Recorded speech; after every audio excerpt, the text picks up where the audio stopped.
మల్లన్న రా. నీ చేతికి పని తగిలింది. చెప్పండి దొర. ఆటపోతా ఏటపోతా? వేటపోతే రాజేంద్ర భూపతిని ఒక రాలుగాయ వచ్చాడు.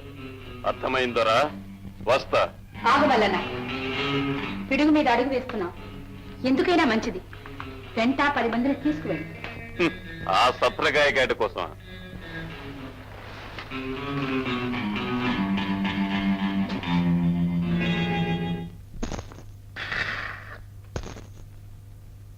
వాములు వేసే సావులూరికి పచ్చగడ్డి పలారా అని పేపాలతో రాయి పెడుతు వాటాలు సరిపోతాయా బుల్లుడా? కోటి ఇదిగో బాబాయ్.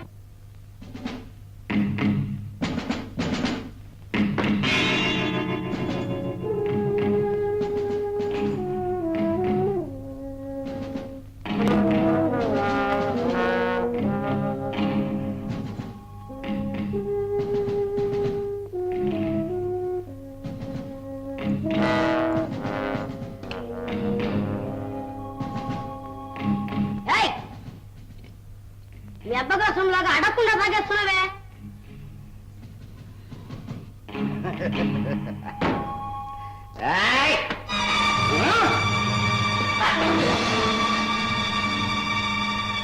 జ్యోతి, కారం తిన్న కాకిలా ఎందుకలా అరుస్తావు? వంట సారాయి బాగా వంట పట్టిందే.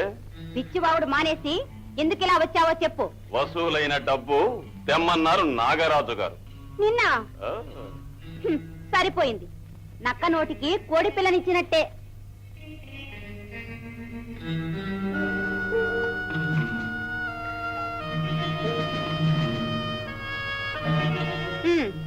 తీసుకెళ్ళు.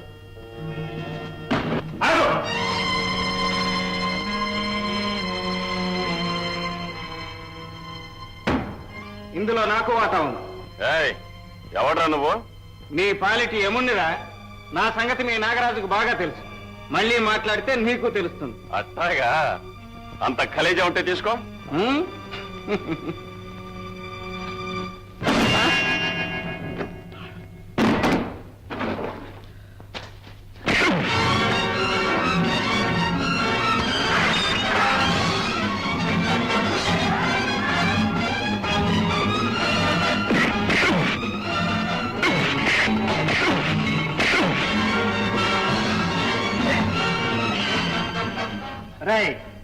నేను మంచికి దేవుణ్ణి, చెడ్డకు రాక్షసుని. రగడ పెట్టుకుంటే రక్తం కళ చూస్తాను. నీలాంటి వాళ్ళ ప్రాణాలు తీయటం అంటే నాకు మంచి నీళ్ళ ప్రాయం. రేపు ఉదయం వస్తాను.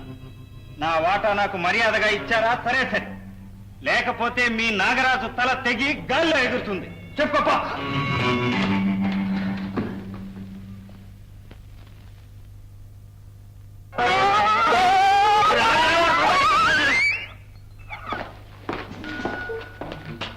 మీ సహాయానికి కృతజ్ఞుడు.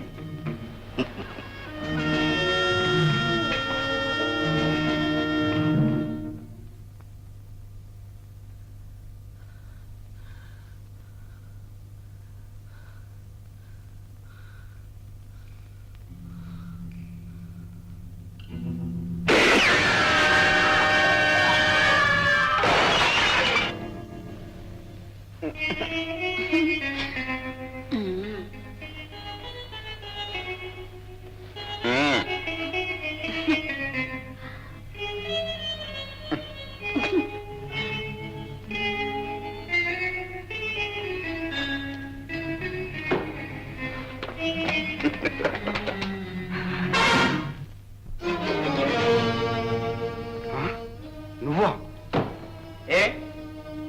వీడింకా బ్రతికే ఉన్నాడా అని ఆశ్చర్యపోతున్నావా? నాది చాలా గట్టి ప్రాణం నాగరాజు. ఈ మల్లన్నలు పుల్లన్నలు నన్నేమి చేయలేదు.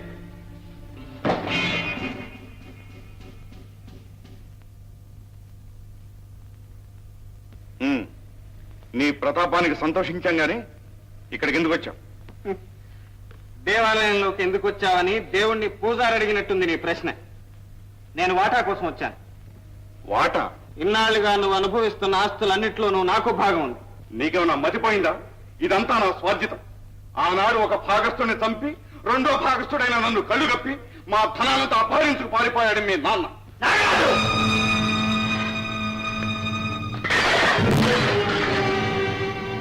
ఆ పవిత్ర మూర్తిని నిందించినందుకు నీ ప్రాణాలు తీసేవాడు. కానీ నా తండ్రి తల మీద పడ్డ నింద తొలగిపోయే వరకు ఆ పంచాయతీ తలుచుకోలేదు. ఆ రోజు కూడా ఎంతో దూరం లేదు నాగరాజు. రాజా, మంచిగా ఊరుకుంటే మరీ మితిమీరిపోతున్నావు. నాలాంటి పెద్ద మనిషిని అవమానిస్తావా? నువ్వు పెద్ద మనిషివా? అవును, అందుకే నువ్వు చేసిన నేరాన్ని నా తండ్రి మీదకి నెట్టావు.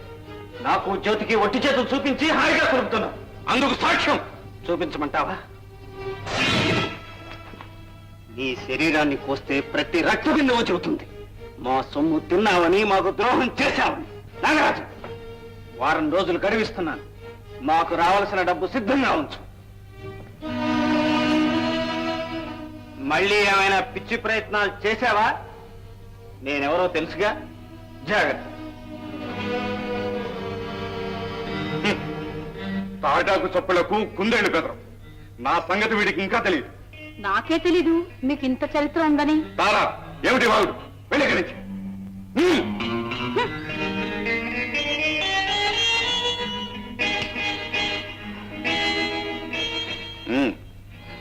అయితే జ్యోతి వీడితో లాలు చేయిందన్నమాట.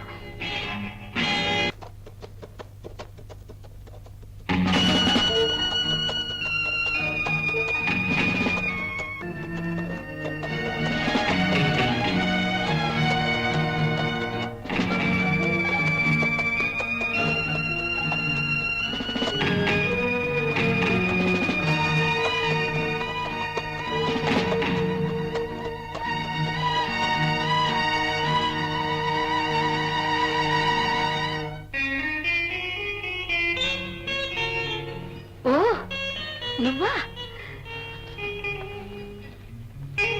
ఏమిటి ఇలా దయచేసావు? ఏముంది, ఒకసారి చూసిపోదామని. నన్నా? ఇంటినా? వీలైతే రెంట్ని. ఓహో, ఈ ఇంట్లో కూడా నీకు వాటా ఉందన్నమాట. ఇల్లే కాదు, నాగరాజు గారి ఆస్తులన్నిట్లోనూ నాకు హక్కు ఉంది. ఉమ్, అలాగా? అయితే నేను నాగరాజు గారి ఆస్తినే. మరి నన్ను కూడా? కలిసి వచ్చే సిరిని వలచి వచ్చే స్త్రీని ఎవరు వదులుకుంటారు? ఉహుం, రసికుడవే. అబ్బా, ఎంత బాగున్నాయో ఈ పువ్వులు నాకోసమేనా? వీటిని ఒక పవిత్రమైన పని మీద తీసుకెళ్తున్నాను. వస్తా. అయితే ఎందుకు వచ్చినట్లు, ఎందుకు వెళ్తున్నట్టు? ఆ సంగతి నీకు తర్వాత తెలుస్తుంది.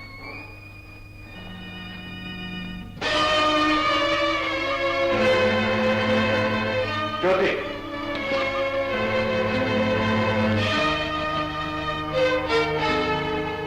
ఓ, నాగరాజు గారా, ఏమిటి ఇలా దయచేశారు? నువ్వు చేసిన తెలుగు తక్కువ పని విని రావాల్సి వచ్చింది. జ్యోతి, కాటేసే కాలనాగును ఎవరైనా కౌగిలించుకుంటారా? దహించే అగ్నిపర్వతాన్ని దగ్గర తీసుకుంటారా? నాగరాజు గారు, మీ మాటలు నాకేం అర్థం కావడం లేదు. నువ్వు ఆశ్రయం ఇచ్చిన ఆ రాజా ఎవడో తెలుసా? నీ తండ్రిని చంపిన నరేంద్ర భూపతి కొడుకు. నీ దుస్థితికి కారకుడైన ఆ హంతకుని వారసుడు. దారుణాలు చేయడంలో తండ్రిని మించిన దుర్మార్గం. నేను నమ్మలేను. రాజా అలాంటి వాడు కాడు. వాడి సంగతి నీకేం తెలుసు? 5,000 వరహాల కోసం కన్న తండ్రిని చంపిన కిరాతకుడు. నిన్ను నన్ను చంపి మిగిలిన ఈ ఆస్తిని దోచుకోవాలనే ఈ ఊరొచ్చాడు. నా మీద హత్యా ప్రయత్నాలు కూడా చేశాడు. కానీ నా గురించి నేనే భయపడటం లేదు. జ్యోతి, రాబందులు తిరిగే ఈ రాజ్యంలో నీకు రక్షణ కల్పించాను. నీకు ఏ అపకారం జరిగినా నేను చూస్తూ ఊరుకోలేను. అందుకే నిన్ను ఇంతగా హెచ్చరిస్తున్నా.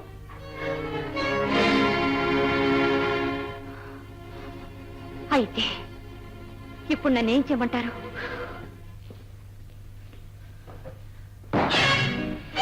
పగ తీర్చుకో. పౌరుషవంతుడైన గురునాథం కూతురు అనిపించుకో. నీ తండ్రి ఆత్మకు శాంతి కలిగించు.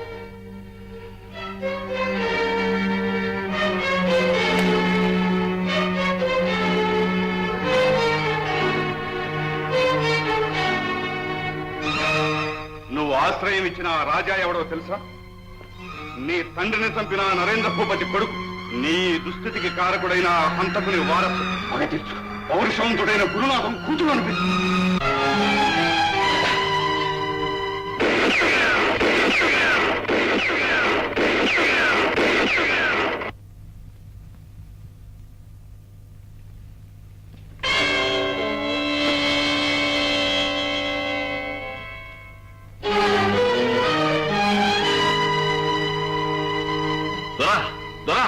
పైనుంచి ఓ కాల్పులు వినిపించేయండి పదండి.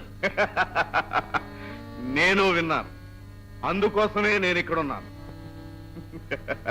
మల్లన్న, మన మంత్రం జ్యోతి మీద బాగా పనిచేసింది. జ్యోతి పిచ్చిది, నా మాటలు నమ్మి రాజాను చంపింది. ఏదో చేస్తానని ఎగిరెగిరి పడ్డ రాజా చచ్చాడు.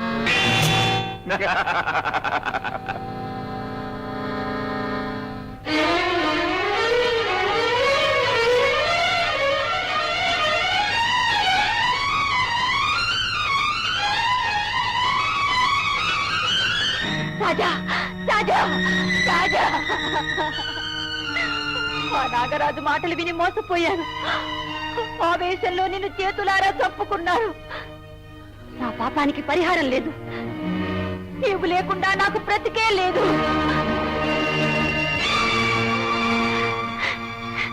రాజా రాజా, నువ్వు బ్రతికే ఉన్నావా? నా రాజా బ్రతికే ఉన్నాడు. నా రాజా నేను చంపలేదు. రాజా, నన్ను క్షమించు. బాధపడకు, పశ్చాత్తాపానికి మించిన శిక్ష లేదు. ఆవేశంలో అనర్థానికి సిద్ధపడ్డా యథార్థం తెలుసుకుంటాం, అంతే చాలు. రాజా